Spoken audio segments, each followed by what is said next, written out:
Muy buenas tardes, estimados televidentes y radioyentes. Para informar sobre la recuperación de los servicios de electricidad y agua en nuestro país, tras la desconexión del sistema eléctrico nacional el pasado viernes en la noche, pues desarrollamos esta mesa redonda que tengo el placer de estar compartiendo con el ingeniero Félix Estrada Rodríguez, director del Despacho Nacional de Carga de la Unión Eléctrica del Ministerio de Energía y Minas, el ingeniero Eleazar Moreno Ricardo, director de redes de la Unión Eléctrica, también del Ministerio de Energía y Minas, y el compañero José Antonio Hernández Álvarez, presidente del Grupo Empresarial de Agua y Saneamiento, que se subordina o atiende directamente el presidente del Instituto Nacional de Recursos Hidráulicos. Con ellos estaremos compartiendo nuestra mesa redonda de hoy, información de primera mano, qué fue lo que ocurrió el viernes pasado, por qué se desestabilizó el sistema eléctrico nacional y provocó su caída, cómo fue toda la etapa de recuperación y cómo se está trabajando para seguir estabilizando el sistema y también para poder atender servicios vitales como los de agua en todo el país. Así que los invito a que nos acompañen en esta emisión de hoy. Hoy en la mesa redonda. Tras la desconexión del sistema eléctrico nacional, el colectivo de la Central Termoeléctrica Máximo Gómez Báez, el municipio artemiseño de Mariel, asume el proceso de activación de uno de los bloques de la planta sin escatimar esfuerzo ni horas de labor. En un esfuerzo continuo por lograr la estabilidad de la generación eléctrica, continúan los trabajos de recuperación de la Central Termoeléctrica Antonio Maceo Rentén, Santiago de Cuba. La Organización Superior de Dirección Empresarial de Aguas y Saneamiento activó los grupos electrógenos en los acueductos que disponen de ellos y mantuvo el servicio en los que son por gravedad. Hoy en la mesa redonda. Bueno, son adelantos de algunos de los trabajos que tendremos en la emisión de hoy, además, por supuesto, de todos los detalles que nos darán nuestros panelistas de esta tarde. Antes de iniciar, como es habitual, vamos a nuestra sección La Noticia del Día. Hoy quedó inaugurada en la Universidad de La Habana la cuarta edición del Coloquio Patria, que reúne a estudiosos de la comunicación y el periodismo de diversas partes del mundo para concentrar esfuerzos y enfrentar la ola neofascista y también pues la ultraderecha que desde los medios se articula frente a los procesos liberadores en nuestra región y en otras partes del mundo. La inauguración de Patria contó con la presencia del primer secretario del partido, el compañero Miguel Díaz-Canel Bermúdez.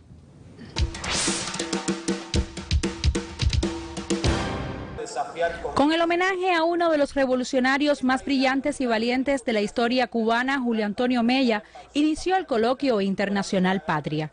Acompañó a los más de 400 participantes de cerca de 40 países el primer secretario del Comité Central y presidente de la República, Miguel Díaz-Canel Bermúdez. Los 82 peldaños de la histórica escalinata de la Universidad de La Habana dieron la bienvenida a estos debates que hasta el día 19 de marzo reafirmará que somos pueblos tejiendo redes.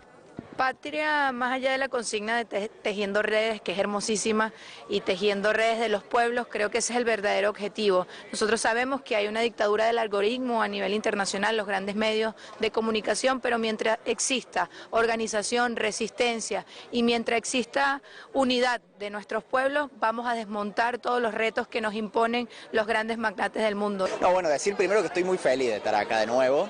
Este es mi cuarta vez en Cuba, mi cuarta vez en el Coloquio Internacional Patria, y decir que esta es la vanguardia de la comunicación política latinoamericana.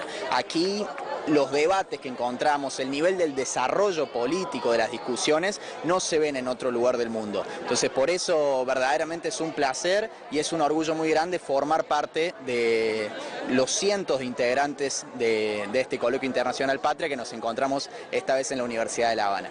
Esta cuarta edición de Patria celebra el 20 aniversario de Telesur, un multimedio fundado por Chávez y Fidel para la batalla contrahegemónica del mundo contemporáneo. Su presidenta, Patricia Villegas, ofreció una conferencia sobre la historia y prioridades para la agenda común de los pueblos. Cada uno de nosotros que está allí sentado y que tiene esa responsabilidad, y los que nos están viendo, tenemos que hacer una reflexión profunda y dejar de pensarnos competencia para pensarnos colaboradores.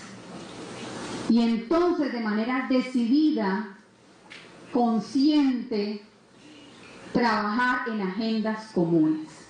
Paneles, talleres y exposiciones sobre los desafíos de la comunicación digital y la inteligencia artificial desde una perspectiva del sur global conducirán los debates de Patria. Ahora se trata de modernizarse, adecuarse a la lucha de clases que hay a nivel global en las redes sociales, con todas las nuevas tecnologías, la inteligencia artificial. Esto es una necesidad imperiosa para las izquierdas mundiales y también para la Argentina. Primera vez que vengo y estoy segura que me llevaré de aquí muchas experiencias para mi crecimiento periodístico y poder tejer esa alianza de medios de comunicación que luchamos con el mismo objetivo, de mostrar la otra cara de nuestra América Latina. La cuarta edición del Coloquio Internacional busca explorar cómo se están transformando las dinámicas de poder en un mundo interconectado y que a pesar de las amenazas para la sociedad humana que supone la tecnopolítica al servicio del poder hegemónico, los territorios digitales ofrecen también la posibilidad de concertar acciones colectivas y desarrollar estrategias emancipadoras. ¡Viva la unidad! ¡Viva! Esta es Lilian González, Canal Cubano de Noticias. Bueno, ha quedado inaugurado hoy en La Habana, ya están transcurriendo las conferencias, los debates y las actividades. Ahora mismo en un barrio de la capital, en el municipio de La Lisa, pues se está desarrollando una acción comunitaria que rinde homenaje también a Telesur en sus 20 años de fundación que se cumplirán el próximo 24 de junio. Es la noticia del día, con ella comenzamos la mesa redonda. Hablemos entonces del restablecimiento de los servicios de electricidad y agua en todo el país.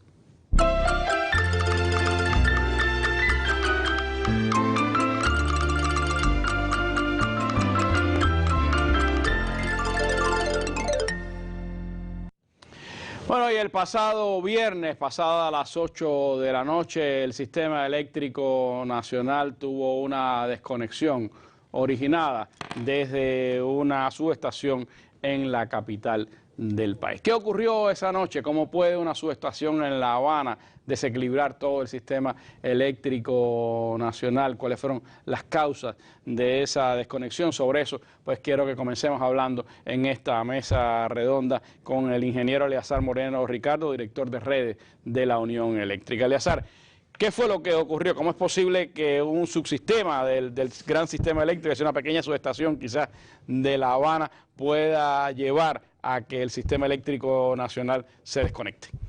Bien, buenas tardes, Randy, para usted y para el resto de los televidentes y demás que nos escuchan y nos ven en esta tarde. Quiero iniciar comentando precisamente sobre la subestación Diezmero. La subestación Diezmero es una de las subestaciones que junto con otras más, llámese San Agustín, Naranjito, Melones, Regla, conforman el llamado Lazo de La Habana. A ese lazo, que lo conforman las subestaciones de las líneas adyacentes, tributa la generación del este de La Habana. Llámese Energas, Jaruco, llámese Guitera, o sea, entra en la generación por ese lado, que además están enlazadas con la red de transmisión a 220 kV, que hace posible que entre la generación por ese lado. Por eso cuando se empezaba a enlazar desde allá, esos eran los primeros lugares que se iban encendiendo. Por eso son los primeros lugares que hay que ir encendiendo, porque hay que ir llevando por ese mismo camino, hay que ir llegando con la energía al resto de las plantas. Y también enlaza la generación que entra del oeste de La Habana, llámese la generación de Mariel, que nos llega ahí. Y que es un nudo entonces central de esa red. Es un nudo central que forma un lazo y entra la generación, ahí distribuye a 24 subestaciones más de la capital, que estamos hablando precisamente de esta subestación. Es una subestación compleja. A esa subestación entran 9 líneas de transmisión a 110.000 voltios, que entran y salen porque además se distribuye en La Habana. En una de esas líneas, la línea que enlaza la subestación de Esmero con la subestación Naranjito, nos ocurre el fallo. ¿Dónde ocurre el fallo? En un equipo que se llama trampa de onda, es una bobina de cobre que a su vez tiene un aislamiento que separa la parte de tensión, 110.000 voltios, del potencial de tierra. Ese aislador falla en su aislamiento falla y entonces produce un cortocircuito a tierra, se va a tierra la línea y produce el cortocircuito en esa fase, en la fase C de la línea que enlaza a Diezmero con Naranjito. Al provocarse ese cortocircuito se aísla porque el equipo queda colgando sobre la línea y se aísla de tierra y ahí se limpia la falla. Las protecciones evidentemente que están diseñadas para separar, aislar la falla, actúan estas protecciones, llegan las señales de disparo, los interruptores, y el interruptor de la línea en Diezmero no actúa correctamente. Por tanto, entra entonces las protecciones de respaldo para poder aislar inmediatamente la falla. Esto ocurre más o menos en unos 400 milisegundos, un tiempo relativamente corto. Muy corto. Muy corto. ¿Qué pasa? Que es importante porque las personas ven cómo el sistema se va cayendo. Sí, primero un bajón de voltaje, ¿no? Hay un bajón de voltaje. ¿Qué pasa? Es justamente, la falla se limpia muy rápidamente, pero entonces entramos en la etapa de inestabilidad del sistema. ¿Y qué pasa en ese momento? Al abrir las protecciones de respaldo, abren las líneas que entra la generación y perdemos con el disparo la generación móvil en La Habana y perdemos la generación de Energas. ¿Eso es más o menos cuántos megawatts? Estamos hablando de 46 megawatts en la generación móvil y 244 megawatts en Energas. Estamos hablando de casi 300 megawatts. O sea, el sistema evidentemente que está débil, estábamos sirviendo en ese momento, había una disponibilidad de 1.780 megawatts, pero estábamos sirviendo 1.756. O sea, el sistema está débil y está trabajando en su mínimo de reserva. Eso provoca entonces, al perder la generación, entra la condición de inestabilidad en el sistema y nos provoca la caída del sistema. El sistema hay dos condiciones muy necesarias para que el sistema se mantenga robusto y pueda. Primero, que haya disponibilidad de potencia, ya estábamos diciendo que estábamos en el límite, y después que haya capacidad de regular. ¿Qué significa capacidad de regular? Que las máquinas tengan la posibilidad de asumir ese evento y que no pase eso. Eso quiere decir que si en un momento determinado ocurriera eso y el sistema tiene mejor condición, no tiene por qué pasar ese evento. Porque entonces se da cuenta que el sistema es único, en toda la isla el sistema es único. Por eso es precisamente que este fallo aquí nos provoca entonces la desconexión. Hay una pérdida de casi 300 megawatts y es lo que hace oscilar el sistema. El sistema cae inestable y se va. Hemos dicho en otras veces que uno de los problemas que hoy presentamos es que Cienfuegos, que es un poco la unidad, podemos decir que sirve de equilibrio, el sistema está fuera en este minuto. Félix después nos puede dar más detalles sobre eso, pero evidentemente cualquier oscilación que haya va a tener implicaciones en toda la red del sistema eléctrico nacional. Aquel día me preguntaba Eleazar, bueno, y ahora ese equipo, no sabíamos qué cosa era, lo van a quitar y va a seguir trabajando. ¿Eso no crea más inestabilidad? ¿Tiene algún impacto en la propia dinámica de la red? No, el equipo no provoca más nada. Incluso ya horas después la brigada desconectó el equipo. Lo que hicimos fue desconectar la red, restablecimos la línea. Sí tuvimos que hacer trabajo de diagnóstico y mantenimiento en el esquema de protección, realmente para vigilar las casas. Todavía estamos trabajando en eso, pero esto no va a interferir más en otras posibilidades de fallo, sobre todo en este equipamiento. Porque se trata de un equipo, sobre todo de comunicación. Es un equipo de comunicación y a la vez también de protecciones, que se usa en la red para la protección y comunicaciones, pero incluso en esa línea ya teníamos la posibilidad de dejarlo fuera de servicio y no pasa nada en el sistema por esa causa. Pero esa fue la causa que provocó la caída del sistema electroenergético nacional el pasado viernes en la subestación de Diezmero, pero como explicaba Eleazar, que tiene un impacto tremendo en el lazo alrededor de la capital y sobre todo que provocó la salida imprevista de 300 megawatts del sistema, lo que tiene un impacto en todo el sistema eléctrico nacional. ¿Cómo se logró revertir la situación? Porque esta vez demoró un poco más de horas que en la ocasión anterior. De eso estaremos hablando ahora en nuestra mesa redonda.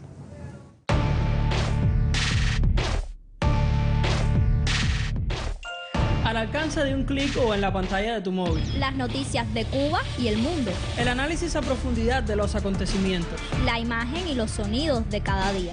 Los comentarios de nuestros lectores. Cuba Debate. Una mirada desde Cuba en el espacio público digital. www.cubadebate.co.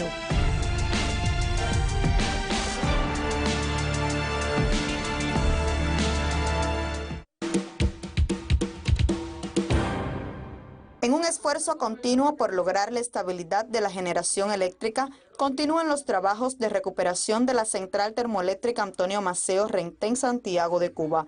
En estos momentos está con 52 megawatts entregándole potencia. Estamos en fase todavía de completamiento de carga y de parámetros. Pensamos que pueda obtener una mayor potencia disponible, alrededor de los 62, 63 megawatts, teniendo en cuenta que realmente el país, el pueblo lo necesita por el déficit de energía, el déficit de corriente que tenemos en las viviendas, en las instalaciones, y estamos enfocados en poner todo nuestro empeño, toda nuestra dedicación. Hasta el cierre de esta información, la Unidad 3 se encuentra en línea, sincronizada al Sistema Electroenergético Nacional, mientras técnicos, ingenieros y otros especialistas laboran intensamente en el mantenimiento de la Unidad 6 para ponerla en funcionamiento en el menor tiempo posible. José Vladimir Pérez e Irina Portuondo Miguel, Canal Cubano de Noticias. Bueno, y por supuesto que la salida del Sistema Eléctrico Nacional activó los protocolos que tiene establecido la Unión Eléctrica para enfrentar desafíos como este, que en los últimos tiempos, por esta situación de endeblez que tiene el sistema eléctrico, se han vuelto un poco más frecuentes y hemos tenido que enfrentar 4 prácticamente en el lapso del último año en nuestro país. ¿Cómo se hizo esta vez? ¿Qué pasó? Siempre uno por acá por Occidente, Félix, está a la expectativa del arranque de Energas Boca de Jaruco. ¿Qué pasó en esta ocasión? ¿Por qué no arrancó Energas Boca de Jaruco? ¿Cómo se activaron las islas en el resto de las provincias? ¿Y cómo se hizo entonces a la inversa esta vez la estrategia para poderle dar corriente al occidente del país? Buenas noches, Randy, a usted y a todos los que nos escuchen y nos ven a través de la Red Nacional de Televisión. Como dice usted, apenas se cayó, tuvo el colapso del Sistema Eléctrico Nacional, se tomaron las medidas, los protocolos, activamos protocolos, definimos qué situación tenía la red nacional y qué situación tenían las unidades que habían salido de servicio, porque hay que definir para montar la prioridad de restablecimiento. Volvimos a tener la misma prioridad, o sea, seguíamos con la prioridad de arrancar las unidades de Boca de Jaruco para empezar a restablecer el sistema en la parte occidental, que incluía Boca de Jaruco, las unidades de la Patana de Regla y Melones, las unidades de Mariel y Santa Cruz.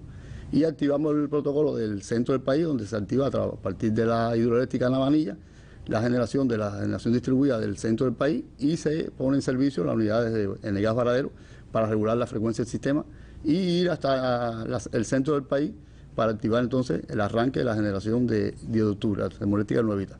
A partir de Nuevita, en el centro es Anavanilla, el corazón. Anavanilla es el corazón del centro, como es el corazón, la central de aquí de Boca de Jaruco. ¿Qué nos pasó esta vez? Boca de Jaruco sí arrancó sus máquinas, o sea, nosotros el sábado a las 3:30, 3:40 minutos de la mañana, algunas personas cogieron servicio eléctrico en el occidente del país. Porque, se entraron 2 unidades en Boca de Jaruco, empezamos a restablecer el servicio en la zona occidental. Ya se había hecho los protocolos en la zona central, o sea, ya iba un adelanto en la zona central con la Navanilla y el Energas Varadero. Pero un momento determinado en el restablecimiento en la madrugada del sábado, hay un fallo en la válvula de gas, la obra principal de gas de alimentación de las unidades de Jaruco. Y estas unidades salen de servicio y colapsa de nuevo el microsistema que teníamos aquí en el occidente. A partir de ahí se desencadenan una serie de eventos que imposibilitan que esas unidades... Algo puede estar también vinculado al hecho de que la salida automática de las plantas también tiene un impacto de todas formas hacia todo el equipamiento, ¿no? Hay un impacto en el equipamiento cuando se quedan sin servicio eléctrico los sistemas automatizados, ¿no?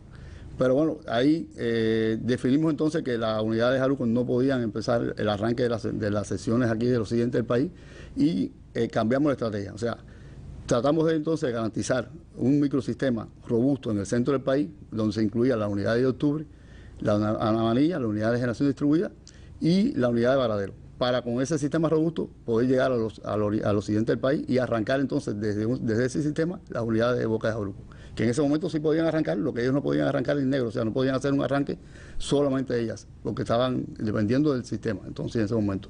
Y por eso se demora un poco el restablecimiento, porque hay que esperar que entren las unidades térmicas del centro del país, que de Nuevita entraron las máquinas el sábado en la tarde-noche, y el gas Varadero sí entró muy rápido en el microsistema. Y a partir de la madrugada del domingo, entonces se activa el protocolo de restablecimiento de la zona occidental. Alrededor de las 5:30 de la mañana se da energía a la central de Boca de Jaruco y se comienza a restablecer el servicio en la capital de La Habana, en Mayabeque, y una parte de Temisa para llegar entonces a Mariel, para restablecer entonces... ¿Se usa este mismo lazo desde Jaruco pasando por estas subestaciones de las que se hablaba? Ajá, se vuelve a utilizar el mismo lazo, ya estaba, como dijo Eleazar, ya se había eliminado el fallo de la línea de transmisión, se entró por la misma subestación de Diezmero, la misma subestación que había provocado el fallo, y se fue hasta la Naranjito, hasta Melones, y se incluyó entonces la patana que está aquí en La Habana en el microsistema. Y así se fue restableciendo el servicio paulatinamente. Siempre definimos que tiene que ser de forma gradual el restablecimiento, no puede ser con mucha intensidad de carga, porque puede entonces sacar de servicio totalmente todo lo que había logrado, ¿no? Toda la incluso eso pasó, logrado. por ejemplo, en el Oriente, que lograron que Renté arrancara y salió de pronto del sistema. Es decir, nunca este proceso es así inmediato, ¿no? Sí, nunca el proceso es inmediato. A veces hay consecuencias graves en la operación en un momento determinado que sacan de servicio las unidades, que van llevando la frecuencia, van regulando la tensión del sistema y te vuelve para atrás el microsistema. Eso pasó en Santiago de Cuba, como usted decía.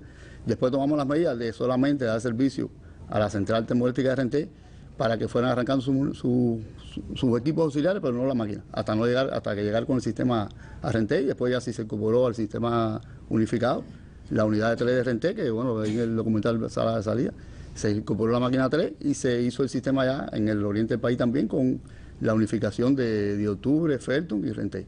Y se incluyó después el microsistema que tenía Granma en ese sistema de Granma, porque bueno, Granma sí no tiene termoeléctrica, sí tenía operando su red con el microsistema, con generación 10 y generación fuel de la generación distribuida como tal. Las islas de la generación distribuida se activaron de manera inmediata en varios territorios. Sí, eso normalmente se activa de manera inmediata para los puntos vitales de como hospitales, bombeos de agua, la alimentación al pueblo, eso sí se activa rápidamente. Son unidades que operan de manera inmediata, son motores de combustión interna y bueno, pueden dar servicio a centros vitales importantes. Ya después, cuando llega el sistema a esos lugares, se restablece la operación por el Sistema Eléctrico Nacional.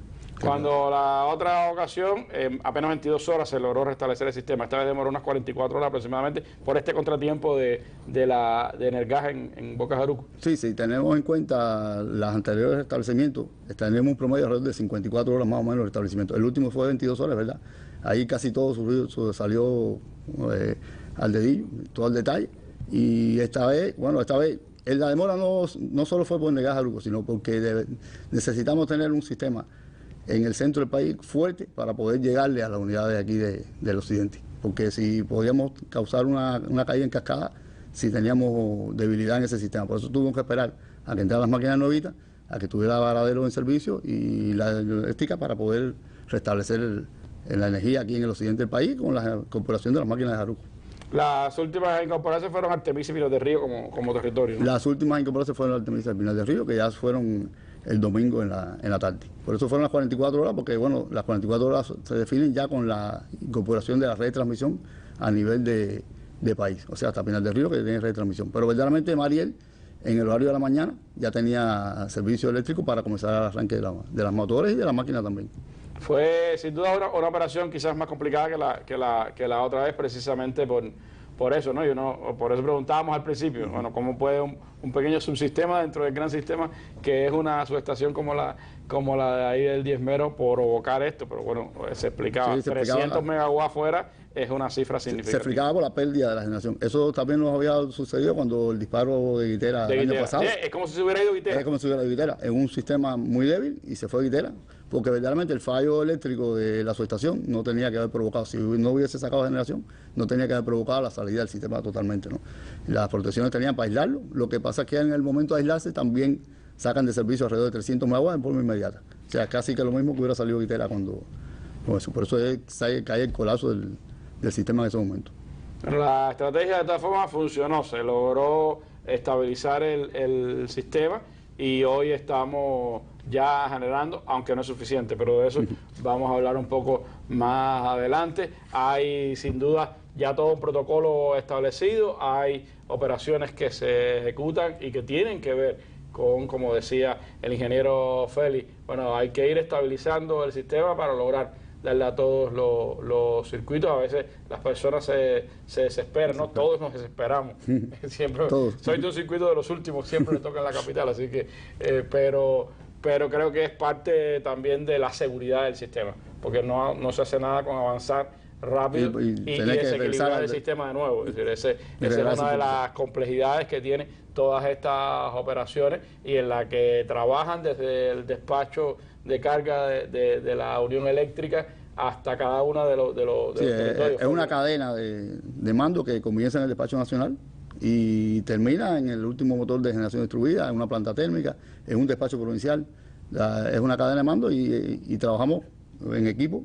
Siempre, bueno, todas las decisiones se toman colegiadamente y las órdenes tienen que acatarse porque de forma inmediata, para no caer en tener que regresar atrás en un punto de partida que es casi que volver a cero en un microsistema o en cualquier momento. Pero más de 48 horas prácticamente en que los eléctricos estuvieron activados prácticamente sin dormir y trabajando para que todo saliera bien, ¿no? Tener que regresar atrás como en algún momento, incluso en otros momentos pasó. Recuerdo en una anterior en que Occidente, después de haber estado conectada, viró hacia atrás porque se fue, creo que fue la de Santa Cruz, ¿no? Sí, la unidad número de Santa Cruz. De Santa Cruz, y hubo que volver a reconectar. Es decir, es una operación muy compleja en la que, como usted dice, hay que acatar todas las órdenes porque cualquier milímetro más allá, más acá, puede causar un problema. Además, Randy, cuando tú operas un microsistema, estás operando diferente totalmente a cuando tú operas el sistema unificado. O sea, los parámetros de cambio de frecuencia, de tensión, es decir, cuando actúa como isla, por ejemplo, cuando actúa como isla es un tipo de operación, y cuando actúa como sistema ya es otro. O sea, cuando usted tiene el sistema unificado, como estamos ahora, abrir 5 o 6 megawatts en el sistema no representa nada la frecuencia. Ahora, cuando tienes un microsistema, hay que tener cuidado porque apertura o cierre de megawatts te puede caer el sistema también. O sea, es diferente la operación. Que eso implica que no solo tienen que estar muy bien preparados los que trabajan acá en el Despacho Nacional de Carga, sino cada uno de los que en los territorios tienen que llevar el control de esos parámetros. De acuerdo, así como es.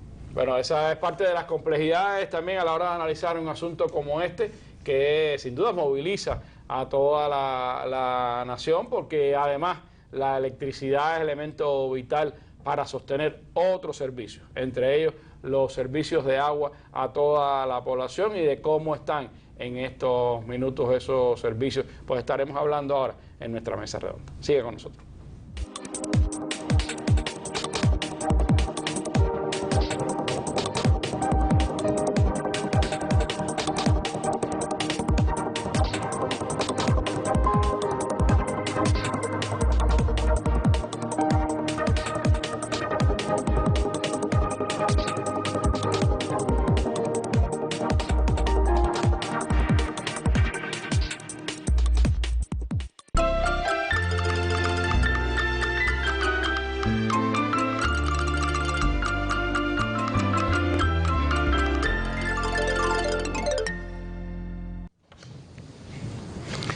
Bueno, y la situación del agua, por supuesto, como decíamos, es uno de los elementos de más preocupación de todo el país una vez que ocurren pues circunstancias como las que hemos estado viviendo en los últimos días. Pero esto tenía antecedentes de los cuales estaremos también hablando en esta mesa redonda. Yo les propongo ver un reporte que Sin Castillo nos ha preparado para nuestro programa, y después estaremos hablando con el presidente de los de Agua y Saneamiento.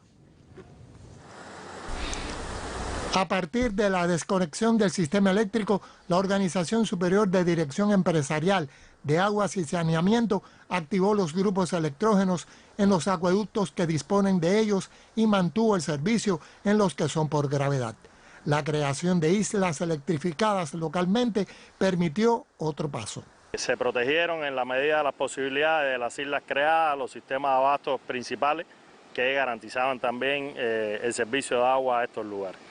Demostraron su valía los acueductos respaldados con energía solar fotovoltaica que favorecen a unas 400.000 personas en el país.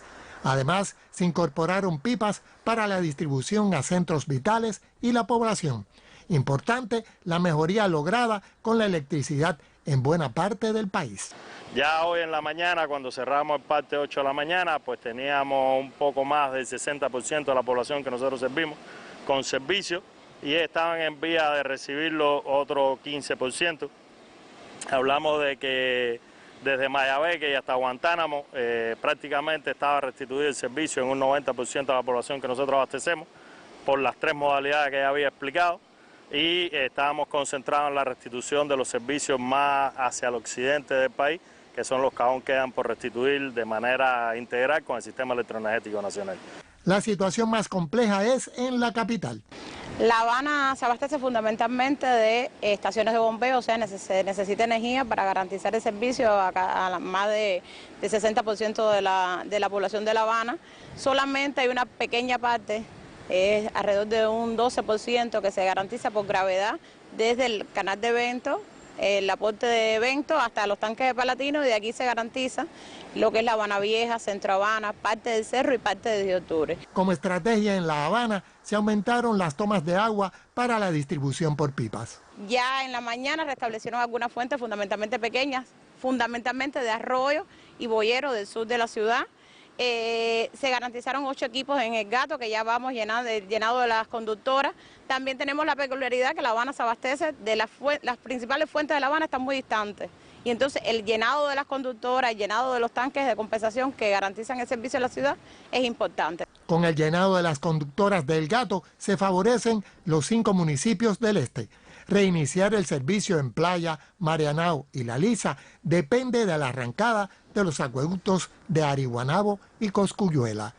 Sin Castillo, Canal Cubano de Noticias. Bueno, gracias así por este reporte, a Junior y a los demás compañeros, por estas informaciones que actualizamos ahora con el compañero José Antonio Hernández Álvarez, presidente del OSDE de Agua y Saneamiento del Instituto Nacional de Recursos Hidráulicos. José Antonio, cuando llega la desconexión el viernes en la noche, ¿en qué situación estaba el servicio de agua en el país? Porque ya había habido pues largas horas de apagones en diversas ciudades de Cuba. ¿En qué momento estaba el servicio? ¿Qué impacto provocó la desconexión del sistema? ¿Cómo ha sido la recuperación y en qué momento estamos ahora? Sí, Randy, buenas noches para ti, para todos los televidentes y radiovidentes que están en sintonía con la mesa. El apagón o disparo del sistema eléctrico nacional se produce en un momento en que el sistema de abasto del país venía en una ligera recuperación. A partir de que en la última semana de febrero tuvimos una semana muy fuerte con el tema de la disponibilidad energética de electricidad en nuestra fuente de abasto, y promediamos más de 1 millón de habitantes afectados diariamente, del 20 al 27 de febrero, por falta de electricidad. Ya ahí comenzó una ligera recuperación y en el momento que se produce el fallo el viernes en la noche, veníamos promediando alrededor de 700.000 habitantes diarios por falta de electricidad. ¿Y se había bajado la producción? Venía bajando. Ahí se produce el fallo del sistema y quedamos prácticamente con todos los sistemas paralizados, excepto los 166 sistemas que hoy funcionan por gravedad. Tenemos 166 sistemas que abastecen alrededor de 500.000 habitantes del país, con un peso importante acá en La Habana, lo que es el acueducto Alvear, el histórico acueducto Alvear. En Santiago de Cuba está el sistema de abasto Quintero, está en Trinidad el sistema de San Juan de Letrán, y en la provincia de Guantánamo hay una cantidad importante, el 48% de los sistemas de abasto de la provincia de Guantánamo son sistemas de gravedad. Ahí se concentró lo que quedó en ese momento activo. De inmediato comenzamos con el arranque de los grupos electrógenos que estaban en ese momento disponibles y con cobertura de combustible. Y ya al amanecer se incorporan las más de 670 estaciones de bombeo solares que ya, como se explicaba en el material audiovisual, se beneficia alrededor de 400.000 habitantes.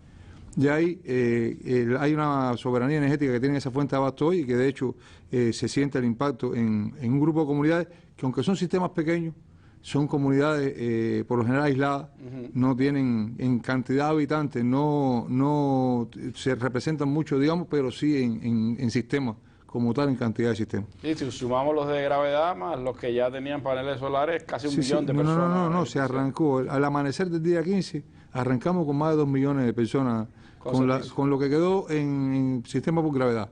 los grupos electrónicos que logramos arrancar y la incorporación al amanecer de las bombas con sistema solar fotovoltaico, sobrepasamos en ese momento ya los 2 millones de habitantes, el amanecer del día 15, el día siguiente. Y ya comenzó una recuperación paulatina con la solución de las islas, como se venía hablando acá. O sea, a partir de las islas donde se priorizan los puntos vitales, los objetivos vitales, siempre se incluyen los sistemas de abasto. Era claro que nos preguntaban, nos comentaban algunos compañeros, bueno, los puntos vitales de agua no tienen respaldo eléctrico. A ver, los puntos, los sistemas de bombeo nuestros es el segundo mayor consumidor de energía del país. En todo el país. Después de la agricultura. Son sistemas altamente consumidores y que realmente es muy difícil lograr protegerlo. Incluso cuando se van a hacer los balances de la generación y disponibilidad, siempre se tiene en cuenta lo que representan estos sistemas en la energía disponible en cada territorio. Y tiene un peso muy grande y es difícil. Sí, en cuanto arrancan y se pueden crear las islas, las microislas, se tienen en cuenta estos sistemas de bombeo. Eso permitió comenzar una mejora paulatina ya de los sistemas, unido a la incorporación del tiro agua en pipa. O sea, el agua en pipa es un servicio que no sustituye para nada lo del sistema de abasto por red, pero sí resuelve los problemas emergentes en los lugares, puntos vitales donde no hay manera de llegarle con los sistemas de bombeo, ¿no? Sobre todo los hospitales, centros de salud, centros de producción de alimentos. Se movilizan en ese momento todas las pipas disponibles en los territorios, tanto del sistema nuestro como de la economía, y se establecen las prioridades del suministro de agua en pipa. Eso es un tema que está prácticamente como protocolo y que se activa de inmediato en todas las regiones, ¿no?, y provincias. Ahí comienza una recuperación paulatina del sistema.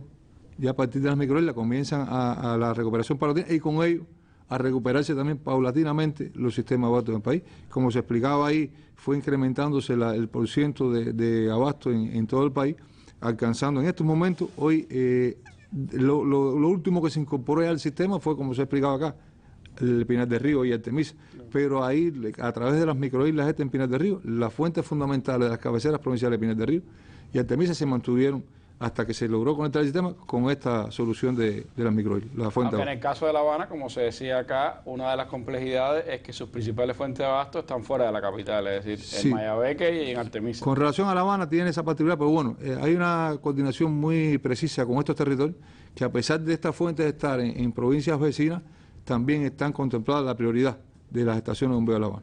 Son estaciones grandes, están a más de 50 kilómetros acá de la capital, El Gato, 14 pozos, Cuenca Sur, 19 pozos, Ariguanabo con 9 pozos, está en Artemisa y Mayabeque. Esta fuente de abasto tiene el peso fundamental de abasto de la capital, pero también están en la... Cuando comienza ya alguna posibilidad de energía en estos territorios, en estas provincias, se priorizan estos sistemas de abasto de la capital.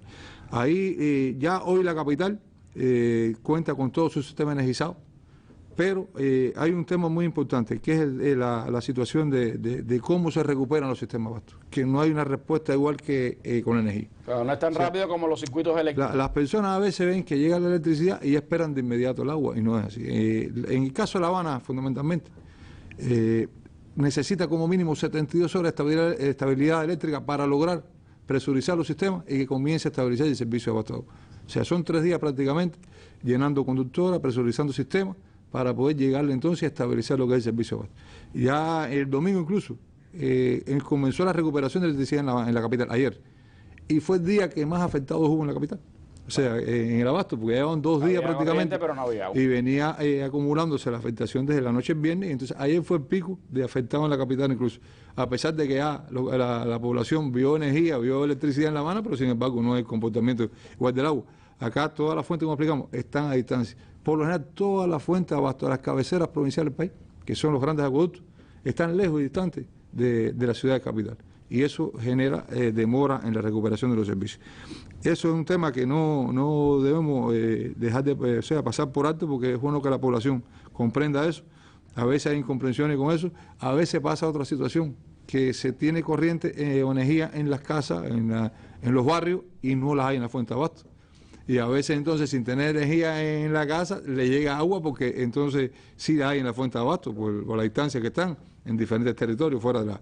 Y eso son cosas que es bueno que la población conozca. Acá sí resaltar, Randy, que se logró, a partir de la coordinación entre las autoridades de todas las provincias el Instituto de Recursos Hidráulicos con el sistema empresarial nuestro, la Unión Eléctrica, con las prioridades en este caso, las microislas, las prioridades de servir, el tema de la recuperación de los grupos electrógenos, la puesta a disposición técnica de los grupos electrógenos, con la EMER, Heiser, el CUPET, con la distribución de combustible para llegarle con el combustible a los grupos electrógenos. En sentido, esta coordinación, esta unidad de trabajo entre todas estas instituciones permitieron que no hubiera un impacto mayor, una afectación mayor en lo que es el servicio de agua, y que en un tiempo relativamente corto se produjera una recuperación paulatina del sistema de los sistemas vastos de agua de la población. Cuando se habla de esa coordinación, hay que entender el hecho de que cuántas bombas tienen grupos electrógenos hoy. Hoy tenemos 700 grupos electrógenos en el país, pero distribuir combustible para 700 grupos electrógenos. Entonces, disponible técnicamente ahí está el 40%, con CDT, y ya distribuir eso, distribuir también para los sistemas de generación de electricidad, hace compleja la tarea de CUPE en este caso para alcanzar eso. Sin embargo, se trabaja y el tema agua es prioridad para la dirección del país, para el Estado, porque se sabe lo que representa en el caso de la calidad de vida de las personas. Sí, hay como en todo el sistema de generación distribuida impacto en las piezas de repuesto de los grupos electrógenos. Ya por ahí hay una cantidad que siempre tiene afectación, pero por el otro lado no siempre se puede tener todo el combustible necesario. Cuando usted tiene que trabajar 2-3 horas con combustible, a lo mejor alcanza, pero ya cuando hay que trabajar 24 horas o una etapa mayor, hay que llevarle combustible a esos grupos electrógenos. Eso lleva coordinación en los territorios y lleva coordinación de ustedes con CUPE acá. Sí, porque estos grupos electrógenos fueron concebidos para emergencia, para trabajar un determinado horario del día, y realmente lleva un tiempo que están trabajando con horario. Entonces están las dos cosas, está la situación tecnológica de los equipos, más la disponibilidad de combustible para poder mantenerlos activos. Eso es parte de las complejidades también. En el caso de la capital, José Antonio, ¿cuándo ustedes prevén que, por ser la que más, por supuesto, usuarios tiene, cuándo ustedes prevén que se pueda estabilizar aproximadamente el servicio, sobre todo para las zonas más altas, que son las de más difícil acceso? Nos preguntaban por acá por el Vedado, por otras zonas. De mantenerse una estabilidad del servicio eléctrico en la principal fuente de abasto, pensamos que unas 48 horas ya se logra una estabilidad acá en la capital con el servicio, en las próximas 48 horas. Hay un seguimiento de las autoridades de la provincia. Estuvimos viendo que la dirección del partido, el gobierno y las autoridades de recursos hidráulicos aquí en la capital han estado dándole seguimiento paso a paso a esa recuperación. Hay un sistema de trabajo diario, no ahora en estas condiciones, o sea, en condiciones normales. Hay un sistema de trabajo con la dirección del organismo y Aguas de La Habana y la dirección, la autoridad de acá de la provincia, que todos los días a las 7 de la mañana, incluyendo sábados y domingos y días feriados, se chequea la situación del abasto de la capital. Se hace a las 7 de la mañana todos los días. Participamos todas las entidades que tenemos que ver con asegurar los recursos necesarios para mantener el servicio, y las autoridades de la capital también mantienen, tanto el gobierno como el partido, un chequeo sistemático de toda la actividad propia del servicio de abasto de la capital. Bueno, gracias, José Antonio, por estas informaciones para todos nuestros televidentes, radioyentes e internautas que siguen la Mesa Redonda. Un espacio para la información y el análisis de los más importantes temas nacionales, con la presencia de dirigentes del Estado y el gobierno, funcionarios, directivos del sector empresarial y de los servicios, especialistas y otros invitados. Abierto al diálogo con el pueblo a través de llamadas telefónicas, correos electrónicos, mensajería instantánea y opiniones en la web. Seguimos en combate.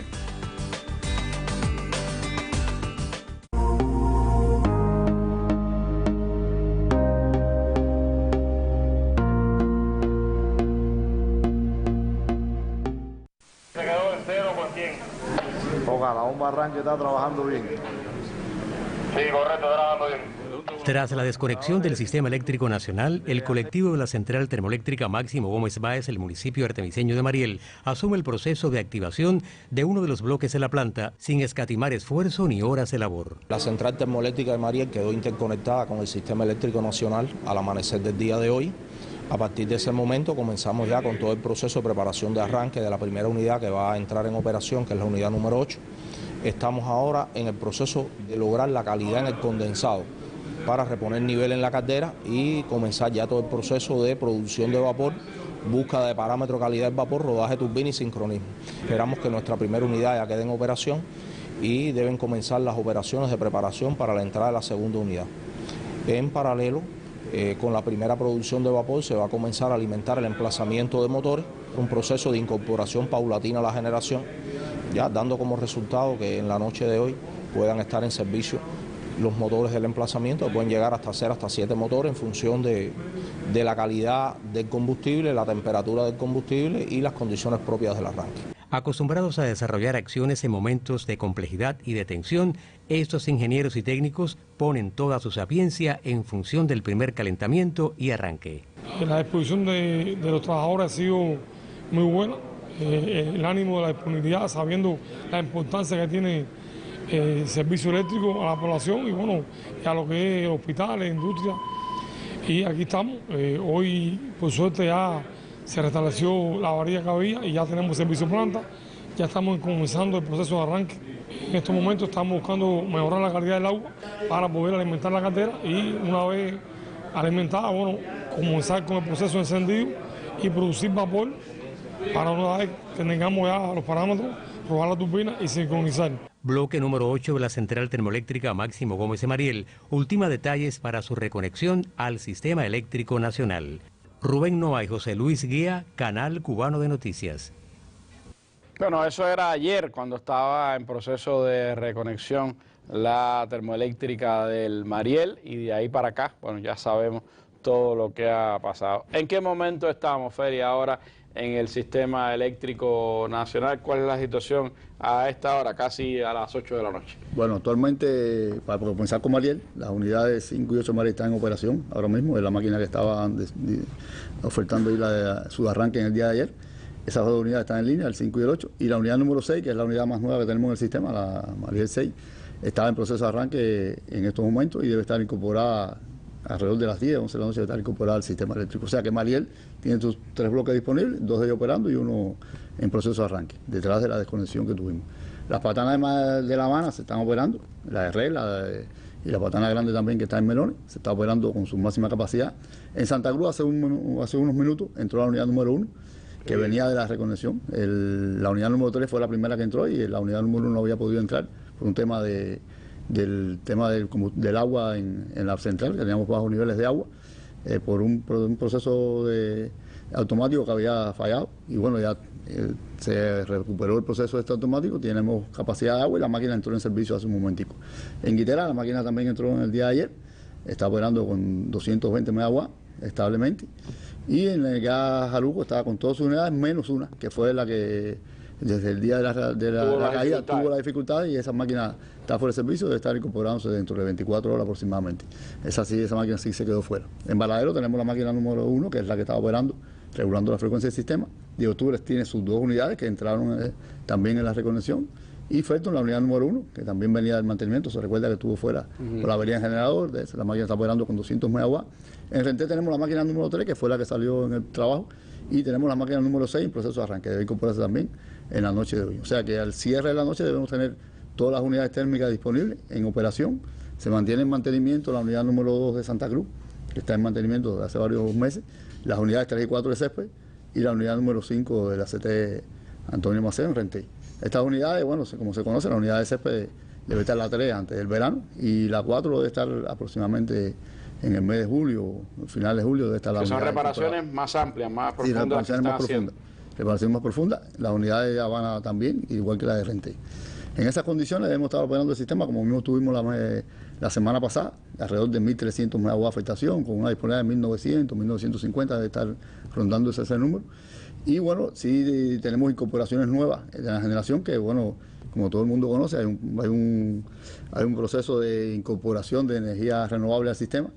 Debemos tener 6 parques nuevos en este mes, en el transcurso del mes, en la provincia. Tenemos ya la incorporación de 2 parques nuevos de 21 megawatts, el de Alcalde Mayor en Cienfuegos y el del Cotorro, que están generando para el sistema. Esta incorporación, bueno... Eso me ha dicho, están trabajando muy eficientemente los dos. Sí, están trabajando muy eficientemente, generando casi más de 140 megawatt-hora cada día. Ellos normalmente están diseñados con una media de alrededor de 100, 98 megawatt-hora diarios, pero bueno, la incorporación de estas unidades, esos parques solares, incrementaría la capacidad de generación durante el día, ¿no? Durante el día. Y bueno, tenemos la incorporación de 6 parques en este mes, que es una inyección al sistema. Pero eso es parte de las noticias también de ese plan de gobierno que se ha adoptado para la recuperación del sistema eléctrico nacional, que es la misma medida, por supuesto, en que haya más energía renovable. Habrá que utilizar menos los grupos de electrógeno, las islas en el día y preservar ese equipamiento que está bastante sobreexplotado para los horarios de la noche y toda la inversión que se sigue haciendo en ese sentido. Nosotros ya habíamos concebido, antes de que ocurriera pues este apagón del viernes, una mesa el próximo miércoles con los compañeros que atienden todo el desarrollo de las fuentes renovables de energía, así que el miércoles tendremos acá información de primera mano de lo que está, bueno, cómo va avanzando el plan, no solo ya de la energía solar, que es el más evidente, el más grande y el que más impacto inmediato puede tener en el sistema eléctrico nacional, sino también cómo esas fuentes renovables de energía se están utilizando en función de la economía del país, del desarrollo de producciones importantes también en la nación y parte de esa concepción que tiene el uso de las fuentes renovables de energía en Cuba. Es información que ya les voy adelantando, así que el miércoles vamos a estar con este importante tema acá en nuestra mesa redonda. ¿Algo más, Félix, que quisiera adelantar? No, también el programa de gobierno incluye también la capitalización de las unidades térmicas nuestras. O sea, el sistema está diseñado para operar de forma confiable, incorporando energía renovable, pero también tiene que tener energía base. La energía térmica todavía sigue siendo la energía base del sistema. Del sistema, porque al usted operar 24 horas la generación, o sea, no solamente ese día, también hay que operar en los horarios pico, en los horarios de madrugada, hay que tener una base del sistema que facilite la operación confiable y estable del sistema también. Ahora con el horario de verano, ese horario pico se corre un poquito más. Sí, el horario ahora pico está dando alrededor de las 8 y 20 de la noche, aproximadamente es lo que está dando ahora. Se va a ir corriendo hacia atrás también. Exacto. Ya la ventaja es que para quienes tienen corriente, pues cocina casi siempre un poquito antes de esa hora y no coincide exactamente la cocción con el horario pico, ¿no? Sí, tienes una demanda un poquito más aplanada porque como la cocción comienza alrededor de las 6 de la tarde, antes sí se coincidían las dos cosas, ¿no? O sea, con la cocción y además el alumbrado y hacía que los picos fueran muy altos y muy rápido la entrada de carga del sistema. Ahora no, el horario pico es más tarde, pero es más tiempo. Más tiempo, más tarde y más tiempo. Y también está influenciado un poco cuando llegue el verano con la incorporación entonces de los aires acondicionados alrededor de las 10 de la noche.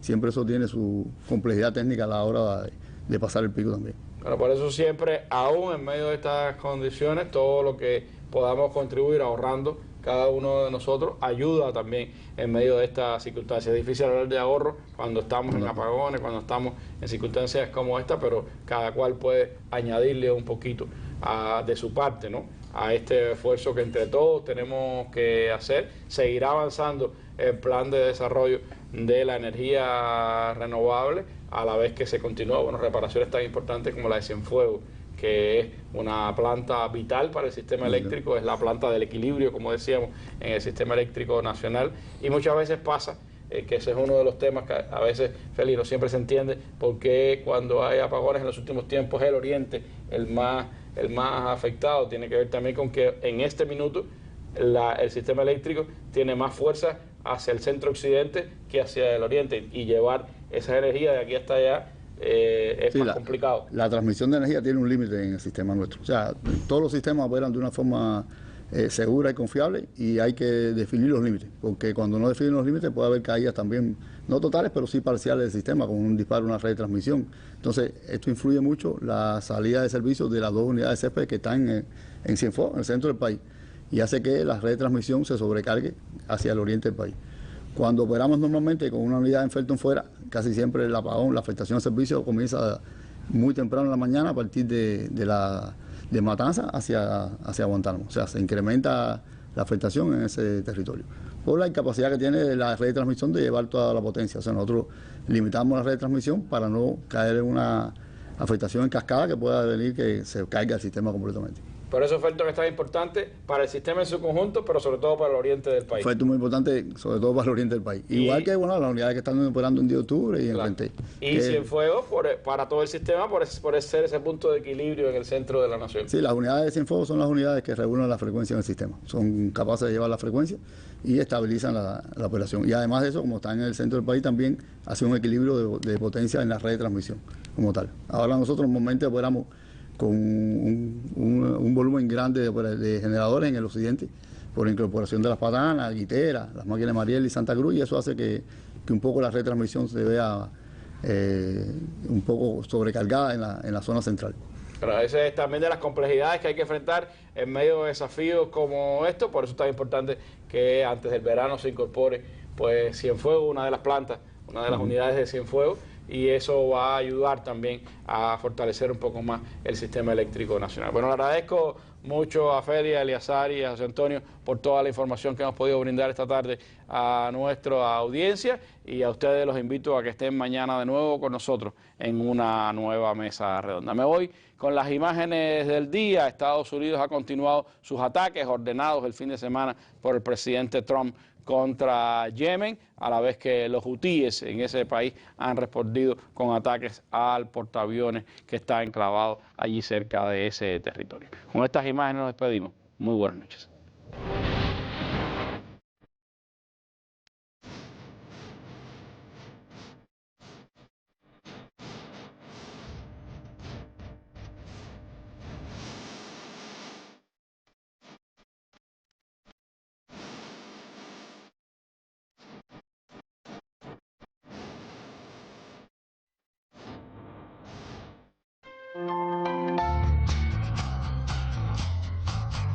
En la vía, evita